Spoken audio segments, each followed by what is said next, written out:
딥한 사건 얘기부터 로펌 생활 비하인드까지 여자 변호사들이 들려드리는 오수재 리얼 리뷰.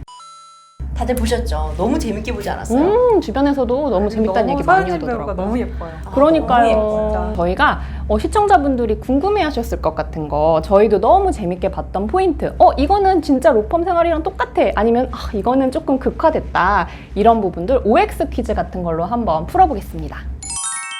어쏘 자리가 회의실 옆에 있는 거 실화인가요? X. 쉽게 말해서 로펌은 의뢰인들한테 보여지는 회의 공간이 엄청 삐까뻔쩍하게 차려져 원래 있고 그렇죠. 변호사들이 일을 하는 공간은 보통 다른 층에 있고 그렇죠. 가려져 있어요. 우리 사무실도 마찬가지잖아요. 회의하는 공간과 우리 업무 공간은 완전히 분리가 되어 있죠. 변호사들이 실제로 업무를 하는 공간은 독서실 같은 거. 독서실 같다고 보면 되겠다. 그러니까 되게 칸칸이 나눠져서 각자 거기서 자기 일을 하고 있고, 드라마랑 조금 다른 점 중에 맞아요. 하나는 변호사 방으로 손님이 와가지고 거기서 막 같이 뭐를 하는 경우는 거의 없어요. 없죠. 없다. 네, 다른 여러 가지 사건 기록들이 다 보관되어 있고, 변호사가 각각의 의뢰인들을 위해 일을 하는 되게 비밀이 많은 공간이기 때문에 외부인이 함부로 출입하는 경우는 맞아요. 네. 그렇죠. 의뢰인이 변호사의 방에 들어오는 거는 다른 사건의 보안상으로도 있을 수 절대 없는 있을 수 일이라고 없는 볼 수 있죠. 대형 의뢰인일지라도 그런 방까지 가기에는 쉽지 않은 것 같아요. 거기 보면은 대표실이나 이런 건 엄청 크고 넓고 천장도 넓고 이렇잖아요. 저희가 뭐 모든 로펌에 다 가본 건 아니지만 실무 수습하면서 이렇게 돌아다녀 보고 뭐 근무도 해보고 이래 보면은 제가 다녔던 로펌 같은 경우에는 대표실이 그냥 어쏘 방이랑 똑같이 생겼었어요.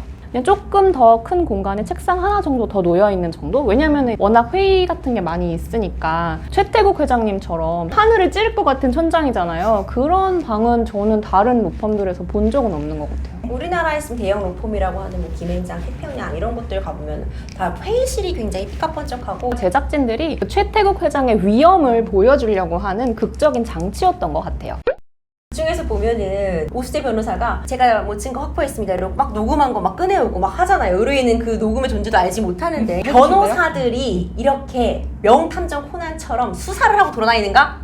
X. 이런 건 사실 이렇게 해서도 안 될 뿐더러 사실과는 많이 다른 부분이 있죠. 증거를 찾아가는 과정 자체가 사실 시청자 여러분들이 보기엔 재밌지만 변호사는 어떤 증거를 가지고 이걸 법적으로 논리적으로 재구성해내는 역할을 하는 거지 증거를 만들어 오는 사람은 아니잖아요. 맞아요. 근데 이럴 수는 있을 것 같아요. 송무를 하다 보면은 어떤 증거를 만들어 와야 되는지, 어떤 증거를 찾아와라, 그렇지. 이런 조언을 해주는 건 굉장히 그쵸. 필요하죠. 그건 우리 제일 중요한 역할이죠. 일이죠. 그렇다고 그 현장에 가서 직접 내가 막 사진을 찍고 막 녹음을 해오고 이거는 사실 변호사의 직업 윤리의 선을 벗어난 거기도 하고, 근데 이거는 뭔가 작가와 제작진들이 변호사들이 이렇게까지 좀 해줬으면 좋겠다 이런 대리만족을 위해서 이런 얘기를 쓴 것 같기도 해요. 실제로 그렇게 하진 않지만 또 우리가 이제 드라마를 보면서 답답하면 보기 싫어지잖아요. 속이 뻥 뚫리는 모든 걸 다 만사 형통으로 해결해주는 오수재 변호사를 드라마에서 보여주는 거 아닌가 그런 생각이 들더라고요. 전 그 부분을 정말 좋았던 게 오수재 변호사가 가족관계 등록부를 확인하다가 아무도 캐치하지 못했는데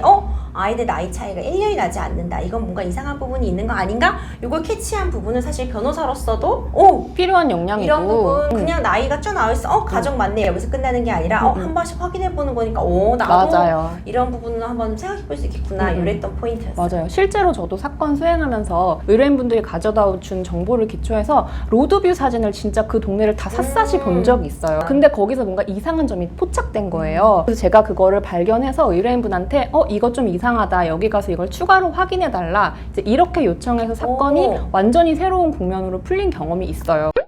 피해자라고 찾아온 박소영을 대면하면서 엄청 몰아세우고 협박을 많이 하잖아요. 변호사가 상대방 피해자를 그렇게 대하는 게 가능한지, 그런 경우가 있는지, OX. 다 오했네 우리? 실제로 그렇게 협박하는 변호사들이 있잖아요. 맞아요. 특히 성범죄가 좀 그런 명확한 딱 객관적이라고 할 수 있는 증거가 CCTV라든가 증인이라든가 이런 게 확보되지 않고 합의가 되게 중요한 경우가 많기 때문에 어떻게든 합의를 얻어내기 위해서 피해자들을 협박하고 몰아세우고 이런 경우가 정말 많죠. 그리고 합의를 해주고 안 해주고는 사실 피해자 마음인데 합의라는 건 용서예요. 마치 용서를 하는 거는 합의를 뭐 맡겨놓은 것처럼 빨리 내놔. 너 합의 안 해주면 네가 얘 인생 망치는 거야 이런 식으로 말하는 경우도 있고 같은 인생을 막 또라이 아니야? 아니면은 막 얼마를 제한하면서 요 정도면 많이 해주는 거니까 빨리 받아들여라. 먹고 떨어져라. 그 합의를 해줘도 이 사람이 형사적으로 처벌을 받지 않는 건 아닙니다. 합의를 해도 당연히 이 사람은 죗값을 받는데 양형의 참작이 될 뿐이잖아요. 근데 많은 분들이 또 합의를 해서 돈을 받는 것 자체를 또 좀 부담스러워하고 이게 이 사람이 그러면 처벌을 안 받는 건가, 내가 용서해준 건 부담스러워서 합의를 못 해주는 경우도 있는데, 저는 또 금전적인 배상은 충분히 받아야 되니까 이런 맞아요. 부분도 알아두시면 좋을 것 맞아요. 같아요. 극 중에서 보면은 변호사가 있긴 있죠. 그 서현진이 막 면박 주거든요. 연산 몇 기? 로스쿨 9기. 야 9기 이렇게 이제 말하거든요. 제작진의 현실 고증이 되게 잘 되어 있는 부분이기도 한 게, 그 연수원 변호사들이 이렇게 로스쿨 변호사들을 무시하는 경우 있다 없다. 저는 오, X했네? 저는 개인적으로는 그런 갈등 얘기를 굉장히 많이 들었는데 저는 대부분 제가 만났을 때는 다 굉장히 좋게 대해주셨어요. 당연히 오히려 면전에서 너 그럴 로스쿨이야 수는 이러진 있겠지. 않죠. 그럴 수는 있겠지. 그리고 저는 처음에 생활을 사내 변호사로 했는데, 그런 기업에서는 오히려 영어 실력이라던가 뭐 프리젠테이션 능력 이런 게 좀 더 중요해서 뽑혔던 상황이어서 그런지 몰라도, 저희는 연차가 그러니까 맞아, 그 얘기를 하려고 딱 했어요. 로스쿨과 연수원이 공존하는 맞아요. 시기여서 우리가 학부를 맞아. 다니는데 로스쿨이 입학을 해서 그 갈등이 진짜 심했던 시기였어요.